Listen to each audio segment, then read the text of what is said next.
நேயர்கள் அனைவருக்கும் வணக்கம். நான் தான் உங்க ஆஸ்டர் பரக்கண்ணன் பேசுறேன். நம்மளோட ஆஸ்டர் பரக்கண்ணன் யூடியூப் சேனல்ல கைரேகை சார்ந்த எண்ணற்ற பதிவுகள்லாம் போட்டு வந்துட்டு இருக்கோம். அதுல முக்கியமான சின்ன சின்ன விஷயத்தை கூட மையப்படுத்தி எப்படிப்பட்ட அமைப்புகள் இருந்துச்சுன்னா இது போல பலன்களை அவங்க அனுபவிப்பாங்க, பிரச்சனைகள் தருவாங்க, அதுக்கான ரெமெடி என்ன, எல்லாமே நான் வந்து பதிவுகளா போட்டுட்டு இருக்கேன். தனிப்பட்ட முறையில் கன்சல்டேஷன் கேட்கணுன்றவங்க தொடர்பு கொண்டு பேசுங்க. என்னோட சேனல்ல டிஸ்கிரிப்ஷன்ல வந்து வீடியோட டிஸ்கிரிப்ஷன்லையும் நம்மளுடைய கான்டாக்ட் நம்பர் என்பது கொடுத்துருக்குறாங்க. அதை நீங்க ஆன்லைன்ல கூட கைரேகை என்பதை நம்ம வந்து பார்த்துக் கொள்ளலாம். இதுல இந்த கை அமைப்பு பொறுத்த வரையில 2 கைகளையும் எப்பவுமே பார்த்து பலன்கள் சொல்லணும். ஆண்களுக்கு வலது கையும் முக்கியத்துவம் கொடுத்து பார்த்து விட்டு இடது கைக்கு நம்ம வந்து பார்த்துட்டு தான் ஒரு முழு பலன்களை நம்மளால சொல்ல முடியும். பெண்களுக்காக இருந்தாலும் இடது கையும் முக்கியத்துவம் கொடுத்து பார்த்துவிட்டு வலது கையை பார்த்துட்டு தான் ஒரு விஷயத்தை நம்ம முடிவு பண்ண வேண்டியது இருக்கும். சரிங்களா? அதுல இப்போ ஒரு கையாக இருக்கும் பட்சத்துல பல விஷயங்கள் இருக்கு. ஒரு கைக்கு நம்ம வந்து பாக்குறோம்னா மேலோட்டமா இந்த மேடுகள் இருக்கு, இந்த ரேகைகள் அப்படி சொல்லி பொதுவா பாக்குறதுன்றது சில விஷயங்கள் பண்ணலாம். ஆனா கை என்பது டீட்டெயிலான விஷயம்.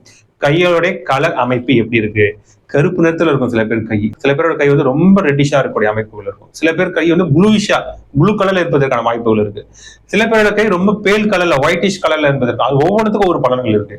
இப்ப கையோடைய ஸ்ட்ரக்சர், சில பேருடைய விரல் ரொம்ப நீண்டு இருக்கும், சில பேருடைய அந்த பாம் உள்ளகை என்பது ரொம்ப சின்னதா ஷார்ட்டா ஸ்கொயர் ஷேப்ல இருக்கும், அதுக்கான பலன்கள் இருக்கு. அதே போல வந்து பூதங்கள்லயும் 4 பூதங்கள், குறிப்பா இப்ப நெருப்பு கைகள், நீர் கைகள், நிலக்கைகள், காற்று கை, இது போல வந்து வகை வகையா பிரிச்சு வச்சிருக்கிறாங்க கைரேகை சாஸ்திரத்துல. அதையும் நம்ம வந்து பார்க்க வேண்டியது இருக்கும். கையோடைய தன்மை எப்படி இருக்குன்றத நம்ம வந்து பார்க்க வேண்டியது. ரொம்ப ஆடான கை, அதெல்லாம் போட்டோவை பார்த்தாலே நம்ம கண்டுபிடிச்சலாம். அந்த எக்ஸ்பீரியன்ஸ்ல நமக்கு விஷயங்கள் வரக்கூடியது. இவ்வளவு நிறைய விஷயங்கள் என்பதை இருக்கு. அதெல்லாம் பார்த்துதான் முழு பலன்களை சொல்ல வேண்டியது இருக்கும். ரேகைகள் எப்படி இருக்கணும், மேடுகள் எப்படி இருக்கணும், அது போல கடைசியா பார்த்து ஒரு ஃபைனல் ரிசல்ட்டை நம்ம வந்து கொடுக்க வேண்டியது இருக்கும். சரி, இப்ப இந்த முக்கியமான விஷயத்துக்கு வந்துடலாம். வயதில் மூத்த பெண்ணுடன் திருமண அமைப்பு யாருக்கு ஏற்படும்?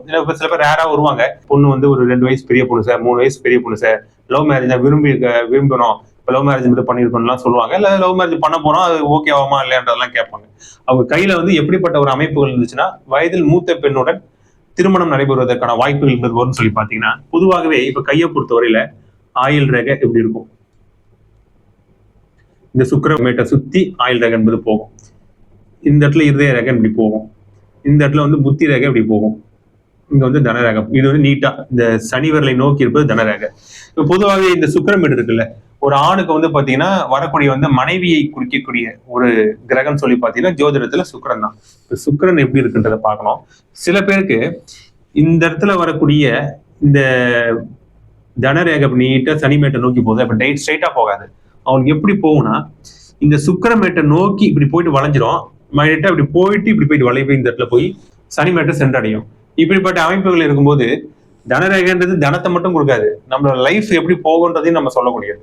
அப்ப இந்த தனரேகை வளைந்து சுக்கிரமேட்டை சுற்றி கொண்டு இந்த சனி வரலை நோக்கி அடையும் போதும் வயதில் மூத்த பெண்ணுடன் திருமணம் நடப்பதற்கான வாய்ப்புகள் உண்டு. ஏன்னா சனி மேட்ட போது, அப்ப இங்க சுக்கிரன் கனெக்டிவிட்டி ஏற்படுது, சனி கனெக்டிவிட்டி என்பது ஏற்படுது.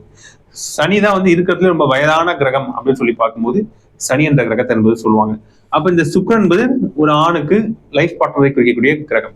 அப்ப இந்த சுக்கிரமேடு இந்த சனிமேடு போய் கனெக்ஷன் ஏற்படுறதுனால இது போல சுச்சுவேஷன் ஏற்படும். அதே போல சில பேருக்கு வந்து பாத்தீங்கன்னா இப்ப டைரக்டாவும் இருக்கும், தனரேகை தனியா போகும்,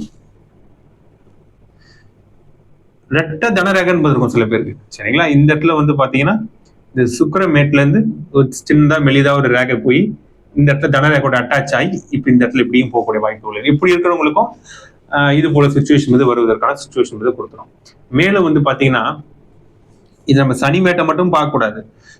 இந்த ராகுமேடு, கையோட சென்டர் பாயிண்ட்ல ராகுமேடு, இந்த இடத்துல இருக்கக்கூடிய கேதுமேட்டையும் 3 மேடுகளும் வந்து பாத்தீங்கன்னா ரொம்ப உப்பலான இருப்பதற்கான அமைப்புகள் இருக்கிறதுனால அவங்களுக்கும் இது போல வந்து வயதில் மூத்த ஒரு லைஃப் பார்ட்னர் வருவதற்கான சுச்சுவேஷன் கொடுத்துரும். மேலும் இந்த சுக்கிரமேட்ல இருந்து இது போல கனெக்ஷன் இப்படி வருமானம் சில பேருக்கு.